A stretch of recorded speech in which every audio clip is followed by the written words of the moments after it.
को आत्मवंदन। आज हम पुस्तक अमृत के घूँट का अध्याय संतोष अमृत पिया करें।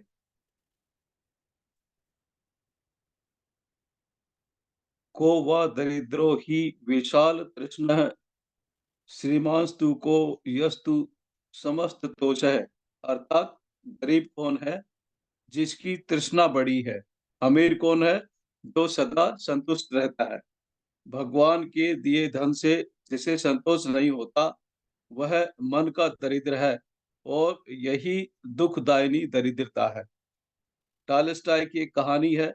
एक लोभी व्यक्ति एक ऐसे राज्य में पहुंचा जहां कुछ रुपया देकर व्यक्ति यथेष्ट भूमि प्राप्त कर सकता था।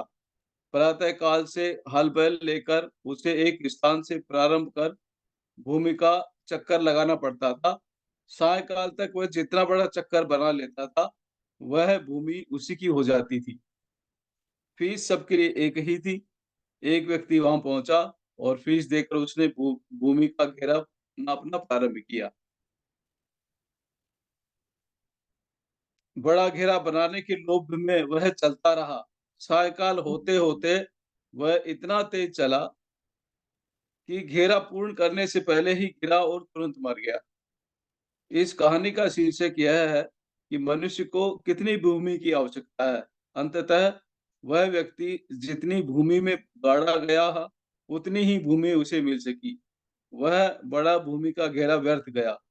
कहानी का तात्पर्य यह है कि मनुष्य वृथा ही इतनी वस्तुओं की तृष्णा करता है।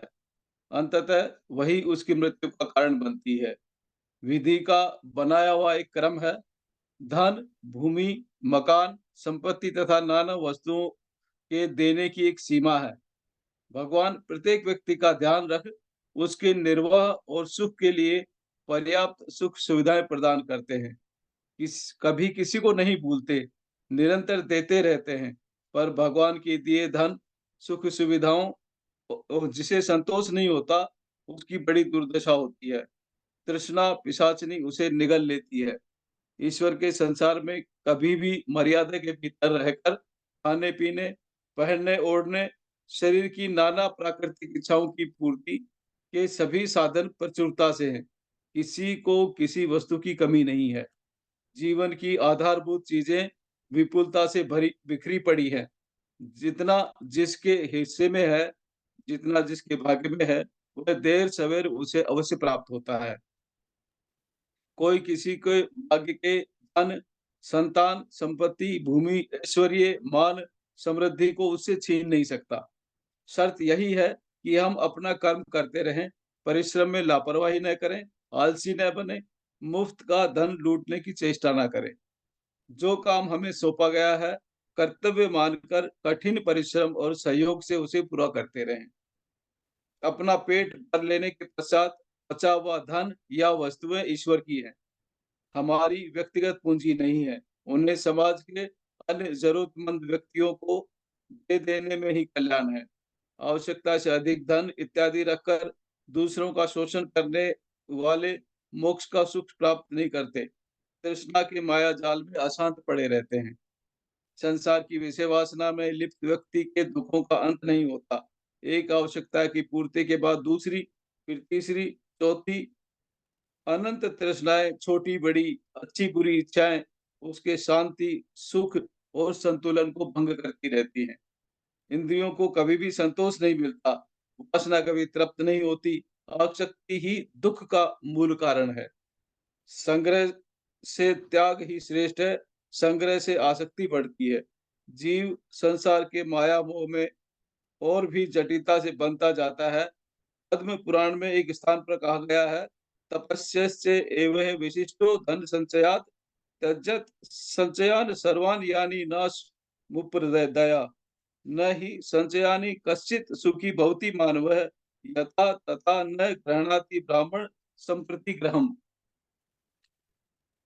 तथा तथा ही संतोष ब्रह्म ते जो विविधर्तते अकिंच तत्व राज्यम त तुलया समतोलयन अकिंचतम अधिकम राज्याते चितात्मन। अर्थात जिस लोक में धन संचय की अपेक्षा तपस्या का संचय ही श्रेष्ठ है। जो व्यक्ति सब प्रकार के लौकिक संग्रहों का परित्याग कर देता है, उसके सारे उपद्रव शांत हो जाते हैं। संग्रह करने वाला कोई भी मनुष्य सुखी नहीं रह सकता। ब्राह्मण जैसे-जैसे प्रतिग्रहण का त्याग कर देता है, वैसे ही संतोष के कारण उसके ब्रह्म तेज की वृद्धि होती जाती है। एक ओर अकिंचनता को और दूसरी ओर राज्य को तराजू में रखकर तोला गया, तो राज्य की अपेक्षा जितात्मा पुरुष की अकिंचनता का पलड़ा भारी रहा। सबसे अधिक लोभ मनुष्य को धन का होता है। जितना धन प्राप्त होता है, उतनी ही उसकी तृष्णा बढ़ती जाती है। 100 से 1000, 1000 से 10, 10,000, 10 लाख, 10 लाख, करोड़, अरब निरंतर धन की इच्छा अधिकाधिक बढ़ती जाती है। मनुष्य ये भूल जाता है कि धन एक साधन है, स्वयं साध्य नहीं है। धन मनुष्य की सात्विक आधार भूमि की आवश्यकताएँ पूर्ण होनी चाहिए। बचे हुए धन को दान द्वारा दूसरे अभावग्रस्त व्यक्तियों में फैलाना चाहिए। यदि मर्यादे से बाहर जाकर कोई कृपण केवल धन का ही संग्रह करते हुए मान बैठता है, तो वह बड़ी भारी मूर्खता करता है। स्कंद पुराण में कृपण धनी को पानी में डुबो देने का उल्लेख है। धनवंतर मातारम दरिद्रम चात्पिस्वचम उभासविस्वम मेकदो गले बद्धवा हाशिलाम। अर्थात जो धनवान होकर दान नहीं करता और जो दरिद्र होकर कष्ट सहन रूप तप से दूर भागता है, इन दोनों के गले में बड़ा भारी पत्थर बांधकर जल में छोड़ देना चाहिए।